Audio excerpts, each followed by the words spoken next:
a ideia de que a torção que se faz da filosofia para a política se faz através dessa ética militante. Então, eu realmente não consigo pensar numa ética para o indivíduo. Eu não consigo. Aí é uma questão mesmo de ter me convencido durante as leituras que essa ética do indivíduo, para um único indivíduo, ela não é a ética que eu defendo. Estaria muito mais próximo da ideia de Badiou, de que é uma ética militante para a filosofia, busca da verdade, da igualdade, da justiça, inclusive prática, praxis. Eu não consigo muito pensar, e talvez acho que não consiga me filiar à ideia que essa ética é individual. Essa ética é uma ética que se constrói indivíduo a indivíduo, mas é uma ética que realmente fica para o coletivo. Talvez seja uma falha. Só um segundo. Que eu acabei não deixando claro. O que eu queria ter lido também, ligado a esse assunto, assim, por exemplo, você pegar, digamos, uma ética liberal burguesa, sei lá, um autor da época, né, mostrar quais são os fundamentos disso aí, e a partir disso criticar, fazer essa crítica e ir para a sua visão de ética, entendeu? Sim, talvez isso realmente ficou faltando na dissertação. Pegar um autor, sei lá, Hobbes, enfim, discutir a guerra de todos contra todos. Sim, mas e realmente não foi esse... Um clássico da ética, bem representativo da ética liberal. Liberal e fazer a partir disso fazer a crítica e... Não, é que realmente não foi esse o caminho, mas assim, só para dizer que a ética que eu defendo é uma ética que o tempo inteiro dialoga com a questão da política. Não consigo visualizar outro campo primordial da ética que não seja a polis, que não seja a política, que não seja o animal político. Isso é realmente algo que talvez seja um defeito meu, mas por exemplo, você falou em polis, para defender a sua ética, você poderia pegar Platão, poderia pegar o pessoal antigo que criticava o individualismo, né? Só era valorizado o indivíduo republicano, o indivíduo que estava a serviço da polis. Da polis, sim. Eu acho que é isso, não tem... Tá bom, não, tudo bem.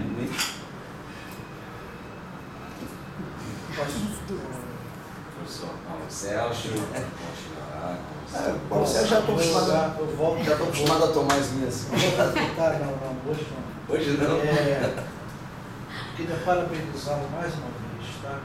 Gostaria de frisar aqui publicamente a importância, não você como indivíduo, isso é claro, sempre tem uma importância individual, mas você como um representante, digamos assim, um sindicalista, né, que integra o quadro da CUT, né, a Central dos Trabalhadores, né, você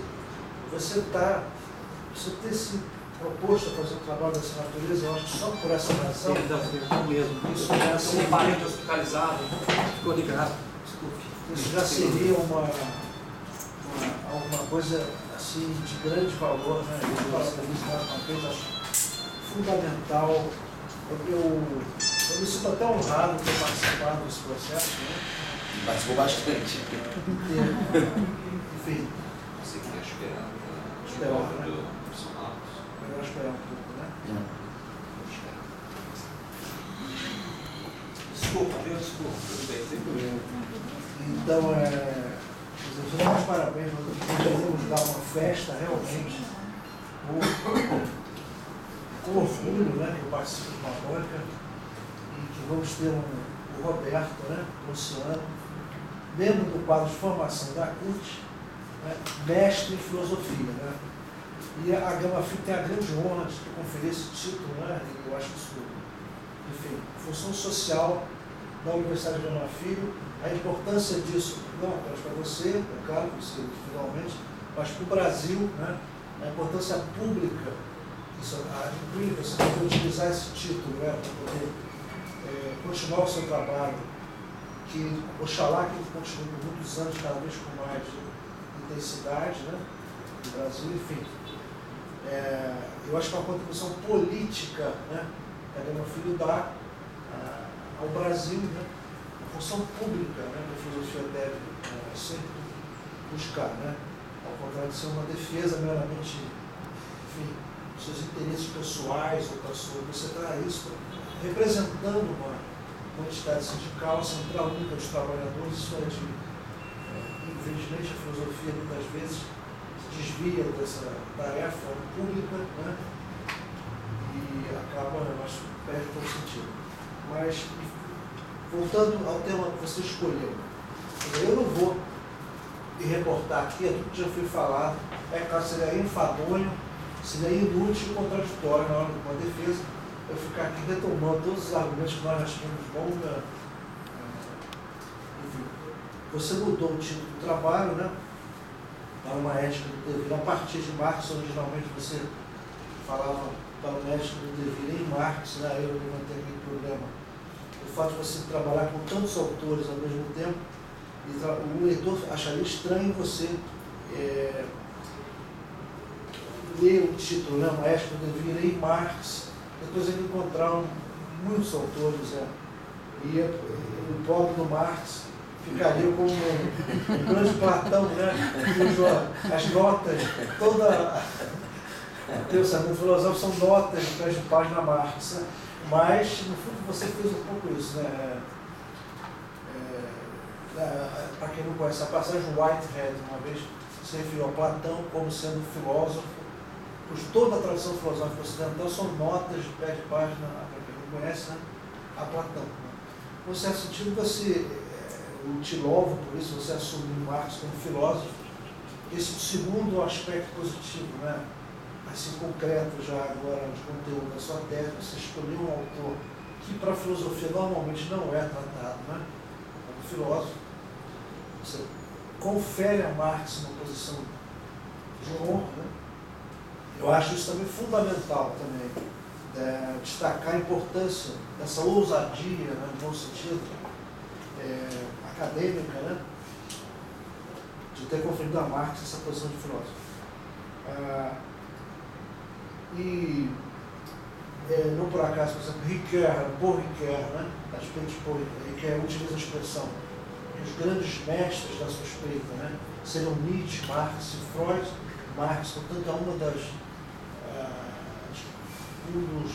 das potências, né, fundamentais do pensamento filosófico também, a Ricoeur reconhece também esse ponto. E eu acho que aí você acertadamente vai discutir a questão da ética em Marx. E aí utiliza uma série de autores para fazer isso. Bom, dito isso, eu gostaria de fazer algumas considerações. Assim, na verdade, não são provocações, mas são questões, né, para você até exercitar aqui nesse momento da defesa, tentar responder essas perguntas, é claro, de uma forma improvisada, entre aspas, né, mas utilizando o seu próprio trabalho para fazer essa. Eu acho que é interessante nós ouvirmos de você, né, em relação a algumas questões. Né. Você pode me deixar as perguntas só para fazer uma antes de. Eu vou dizer para você que, para você entender, né, para outros que estão aqui também, fui orientado por dois marxistas, né, tanto no mestrado quanto no doutorado. Um deles é o professor Hans Flickner, professor alemão do Rio Grande do Sul, fez a dissertação de mestrado na PUC Gaúcha, a qual eu fui orientado, e ele tem uma posição um pouco hegeliana, na leitura de Marx. Já o meu segundo orientador foi o professor Luiz Bordim, que é também um representante da tradição da teologia da libertação, né, no Brasil. A tese dele foi sobre marxismo e teologia da libertação. Então, quer dizer, eu sinto muita vontade para falar sobre Marx, porque, embora os autores com os quais eu tenha trabalhado tenham sido Schelling, né, e depois Levinas, Dostoiévski, né, no doutorado, eu me sinto muito em casa e me sinto, inclusive, cúmplice, né, do marxismo, né, mas eu segui um pouco o conselho que o professor deu, né, de procurar trabalhar com Marx secretamente, né, entre aspas, assim, e tentar ser uma estratégia desse trabalho, né, trabalhar com termos marxistas sem dizer que é marxista, né, no fundo, me sinto à vontade e me identifico com a tradição marxista, né. Eu falei para você uma vez na defesa que eu compararia o seu trabalho ao trabalho de um marxista famoso, Lukács, né, que no final da vida se propôs a escrever uma ética, né, que estaria faltando ao marxismo. Né? Mas só que naturalmente o Lukács já estava afastado da vida política concreta, mas o próprio Lukács se deu conta que era necessário explicitar, a partir de Marx, uma ética, né? Que ele não teria ainda trabalhado, e parece que não terminou essa obra. Eu devo dizer também que eu sou um leitor também de autores marxistas também, né? Que se afastam um pouco dos autores que você escolheu, né? No caso, Walter Benjamin, um pouco Adorno também, enfim, são autores um pouco mais heterodoxos também, um pouco na leitura de Marx, e finalmente eu trabalho com Levinas, tudo. Por essa razão, por que eu estou dizendo isso tudo? Eu acho que o Marx, se você se propôs aqui a fazer uma leitura dos primeiros capítulos, né, que dissocia o Marx de uma certa tradição positivista, né, você acertadamente, a meu ver, isso é correto isso, você está procurando recuperar aquilo que foi execrado, né, pelos autores assim, dogmáticos, né, para dizer isso com mais força, que não veio em Marx a possibilidade de falar numa ética. Muito pelo contrário, isso seria o jovem Marx, que deveria ser execrado. Nós vamos buscar um Marx científico, né? Socialismo científico, muitas vezes se utiliza essa expressão, e isso aí descaracterizou Marx, talvez para muita gente que não conseguiu acompanhar esse mundo. Nós temos, sem dúvida, experiências concretas, históricas do século XX, de recuperação do Marx, né, no socialismo real. Todo mundo sabe disso, né, não é preciso falar sobre isso muito. O socialismo real como a falência, digamos assim, do projeto marxista, né, nós todos sabemos disso. Então, quer dizer, me parece que hoje ainda se reveste maior importância, até talvez por tempo de Lukács, para qualquer um que se pretenda pensar, né, na tradição marxista, procurar pensar o que seria uma ética marxista, porque nós não temos mais um exemplo positivo na história política, se me corrija, né, recente, né, do que seria ser marxista, né, até mesmo politicamente falando. Estamos todos aprendendo aqui, eu estou aprendendo com você, então não vou te corrigir jamais. Estou aprendendo com você. Nós temos, obrigado, professor. Nós temos então uma dificuldade de entender o que seria até mesmo a política em termos marxistas, porque, enfim, os grandes projetos utópicos de realização de uma sociedade justa, né, eles efetivamente se mostraram como formas, né, de totalitarismo, né, essa expressão muito utilizada por os autores até marxistas bem intencionados, tudo, né, que se vem numa situação difícil, né, de como defender, por exemplo, Marx. Aí eu me pergunto assim, dito isso, se é isso, efetivamente, se é construir uma ética a partir de Marx, mas sem incorrer nessas receitas, né, dogmáticas e marxianas, né, se efetivamente não seria, quer dizer, não critico, isso é uma posição minha também, pessoal, né, assim como o professor tem também as preferências dele, né, eu também tenho algumas restrições, né. Eu não vejo, por exemplo, Althusser, o autor, que foi exatamente um representante de uma certa leitura estruturalista, que em grande medida está dentro dessa leitura também positivista do marxismo, né?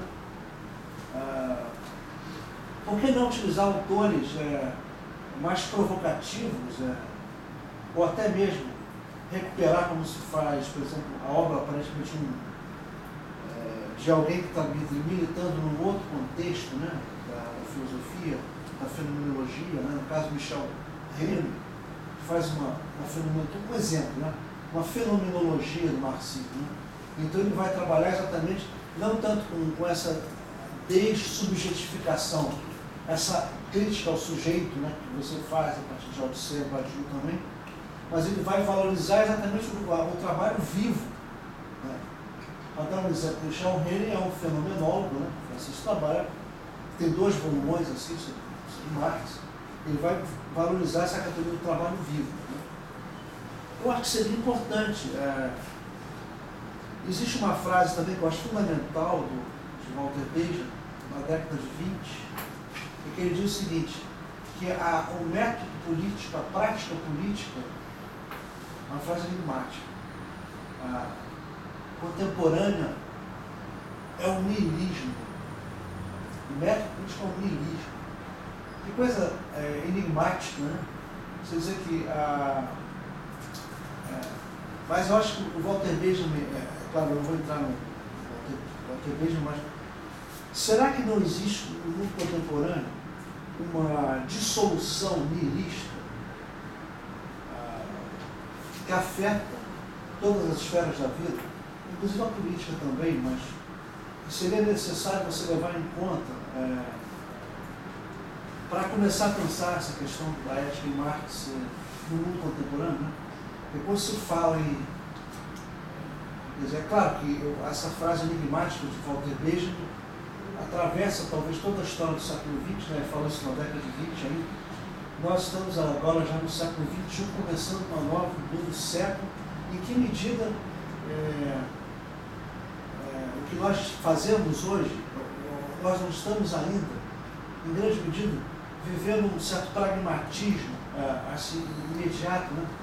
Aponto até sobre o exemplo de um jornalista, claramente de direito, Paulo Amorim, ironicamente, chega a dizer, por exemplo, que a Dilma, né, favoreceu, né, felizmente ela chegou, felizmente agora o capitalismo no Brasil está se tornando eficiente. Né? O Paulo Amorim diz isso, aí chega a dizer que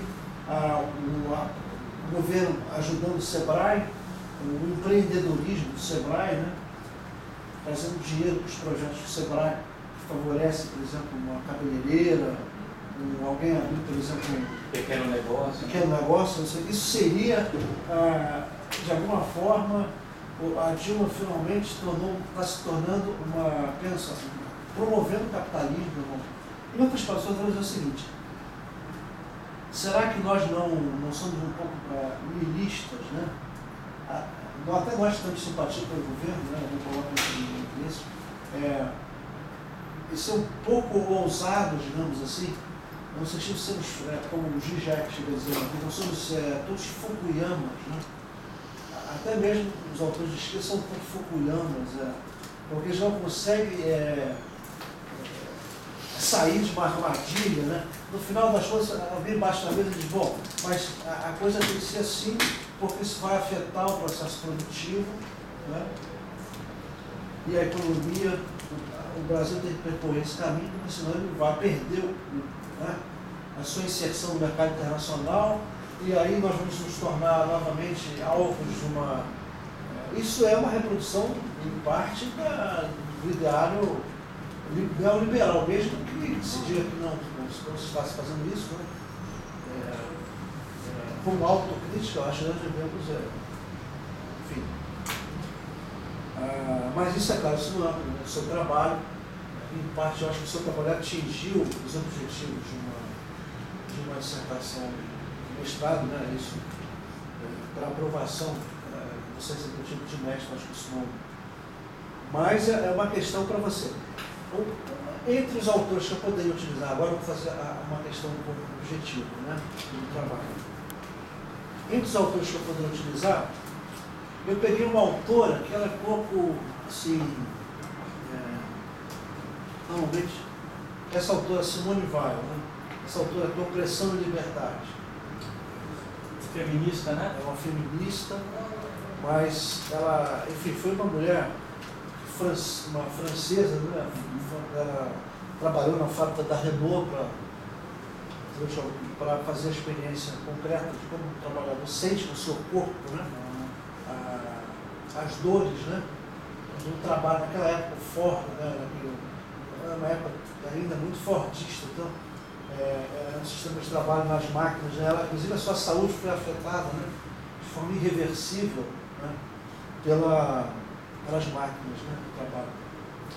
E ela morreu de inanição na Inglaterra, porque é muito interessante, ela discutia com De Gaulle, né? Tinha uma pretensão de...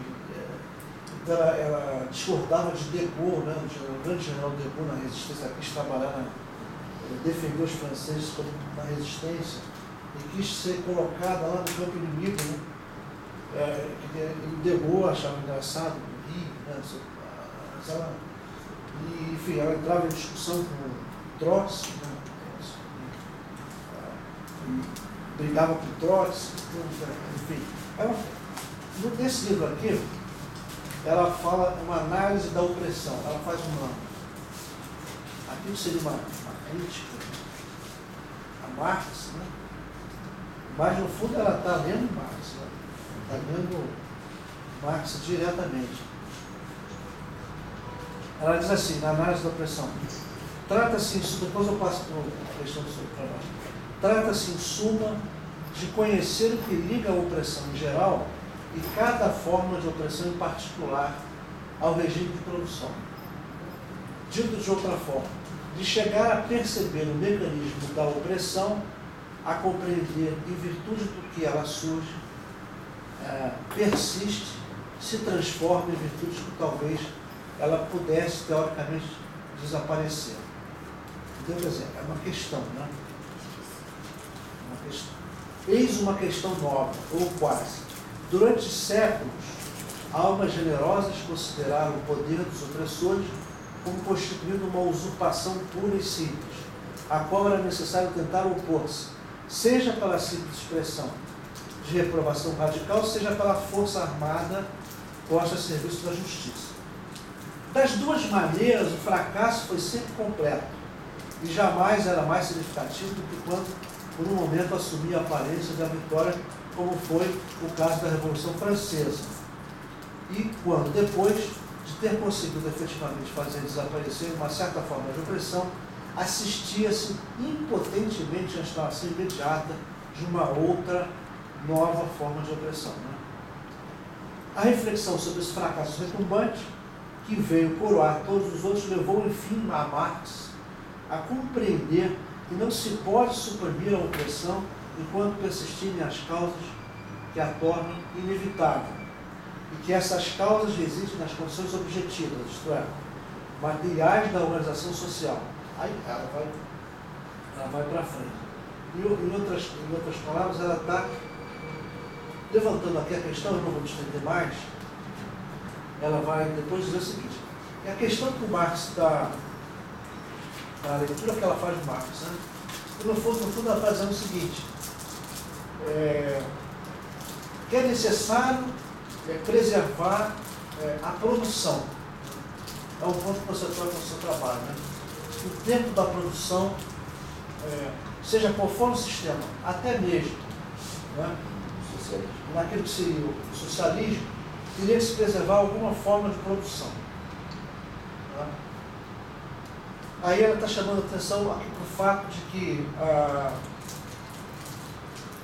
seria necessário, ela atribui isso a Marx, mas o Marx, como você bem diz, eu concordo com você, ela talvez faça uma leitura de Marx um pouco pautada por uma leitura de um certo marxismo,